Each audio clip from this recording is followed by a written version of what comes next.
you having issues with your balance? Do you find yourself feeling unsteady more often than you used to? Do you sometimes worry about tripping or falling? If you're having trouble with your balance, it may be worth checking this with your doctor. So in this video, I'm going to talk through some of the things to help you understand whether you should see your doctor about your balance difficulties. There are a couple of things going on here. The first is understanding which symptoms or events or changes in our situation are valid enough to see our doctor about. And the other one is then getting over kind of objections perhaps about seeing our doctor, which we will also address because they are just as important.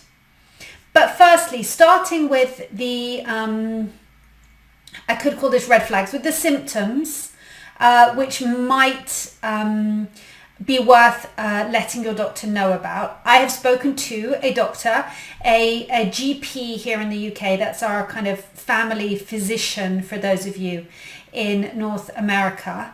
And we've laid out some of the factors to think about discussing with your doctor. Before I dive into this any further, obviously I have to remind you, I'm not a medical professional. I'm not able to, and I wouldn't profess to or try to diagnose any condition.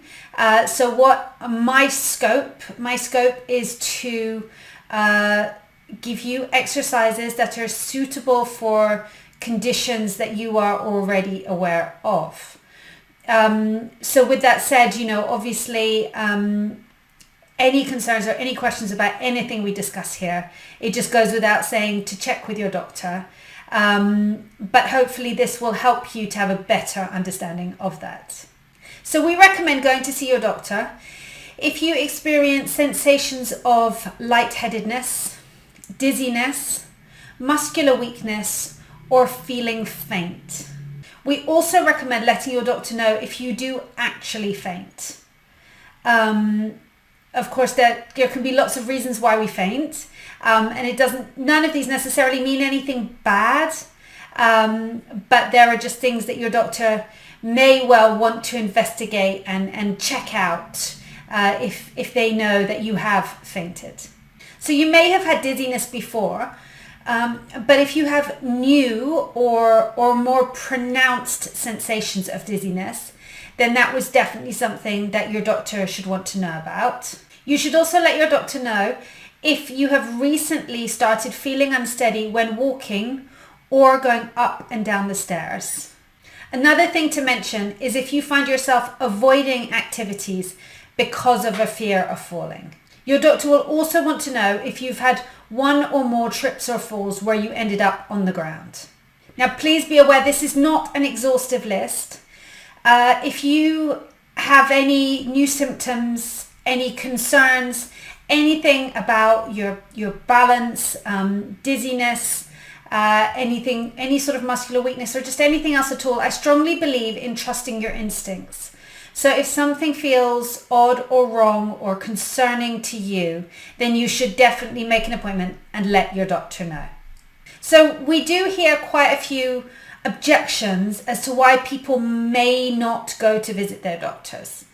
And so I just wanted to cover a couple of these off with you here, because I do think it's a pity if there's something that's bothering you, something that could be investigated, and something that could be solved, frankly. Sometimes we worry about going to see the doctor because we think it might be something really serious, and we'd frankly rather not know and get on with things while we can. But actually, I think often the opposite is the case, that you go to see the doctor and they find there's something fairly minor which actually they can help you with, or they can minimize the impact of, and which is going to really make a difference on your everyday activities and your walking and your confidence. So some of the objections that we hear are as follows, and I'm just going to discuss each of these briefly. So some people say to us that their doctor's extremely busy. They might not think that this issue is important, and maybe suggesting that the doctor has lots of other, more important cases to deal with. And yes, I'm sure your doctor is busy. Every doctor I know is busy. That's part and parcel of the job. But your doctor also wants to do everything they can to help you to maintain your quality of life, your independence, and your doctor will have seen the impact of falls and fall-related injuries. And they will want to do everything they can to help you to feel steadier on your feet, to address any issues you may have with your balance, and to reduce your likelihood of a trip or fall, which could result in, a serious injury, broken bones, or, something else. So your doctor knows what the consequence of balance difficulties can be, and they do want to help you if you're having these difficulties. People will say to us, well, it's normal to have trouble with my balance. I'm getting older. That's what happens, isn't it? Surely it's not a medical issue. It's just aging, right? Well, maybe, but we don't know for sure. So, of course, we're not sugarcoating things here. We know that it becomes much harder to maintain your physical capabilities, to maintain your strength, balance, mobility, flexibility. But that doesn't mean that we accept or assume that every aspect of deterioration is just normal aging. In particular, if you have any new symptoms, if you have a marked decline in something like your balance, or if you have anything that feels just substantially different over a short period of time, that's something that we would definitely recommend discussing with a medical professional. Some people say to us that their balance issues only happen occasionally. And so it doesn't seem like it necessarily warrants attention. But I'd say, think about the severity of these episodes, because we only need to have one bad fall to break our hip. So it may still be worth looking at. If something is happening at a low level but really repeatedly, then definitely get that checked out. If something is happening very occasionally but it still feels quite severe, then also get that checked out. And if it worries you at all, if it seems to be sort of changing or anything, ditto, that would be a good reason to mention it to your doctor. With these sorts of situations, what we recommend to do is to keep a note of your symptoms, keep a note of when and where they happen, what it feels like, perhaps what was happening before, perhaps what you did in the sort of minutes or hours before the episode, the problem with your balance, perhaps even the fall, because that will really help your doctor to start to see any patterns and understand what's happening with these episodes or these situations where you feel like you're struggling with your balance. Another thing that we hear from people is, well, it's okay as long as I don't do this, that, or the other. So what we find, and we all do this in fact, without really realizing what we're doing,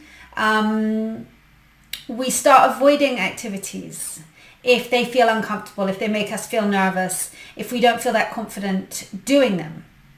And so then our balance perhaps isn't affecting our day-to-day life because we've taken out the activities where it did affect us.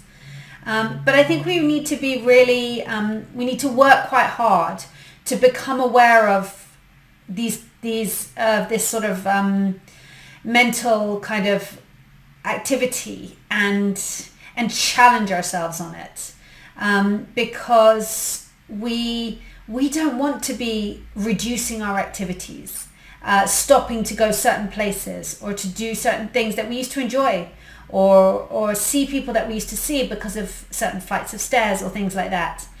So if that's happening to you, if you've stopped going somewhere, if you've stopped doing certain activities because of your balance, then that is something that is worth noting and dealing with. Another thing that we hear a lot is people saying, oh, I had a trip, I had a fall last week, last month, but I feel fine. I haven't been to see anyone. It's okay. And we always recommend that after any sort of trip or fall where you end up on the ground, that you get yourself checked out by a doctor. So we can have sort of minimal external bruising, but we can have internal injuries. So it's always worth having a doctor just check you over. The other reason to go and see a doctor after you've had any sort of trip or fall where you've ended up on the ground is to make sure that they can understand what happened and help investigate that and make sure it doesn't happen again.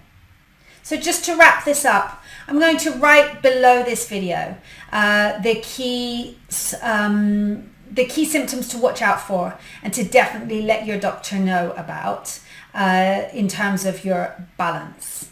But please just remember that maintaining your balance is crucial to staying active and staying independent, to being able to carry on doing so many of the activities that you enjoy, day-to-day things that you need to do, seeing people, and enjoying a busy, fulfilled life. So if there's anything in terms of your balance that is affecting that, whether it's stopping you doing things or just affecting your enjoyment of doing things because of anxiety, then that is absolutely worth addressing. I want you to do everything you can to maintain that active, busy life with commitments, with volunteering, with gardening, with looking after your grandchildren, whatever it is that matters to you. So taking all the steps that we can to look after, investigate and maintain our balance is going to be really important for that. If you have any questions, comments, please do let me know. Pop into the forum, click on the big link below and let me know. I can't wait to hear from you. Thanks.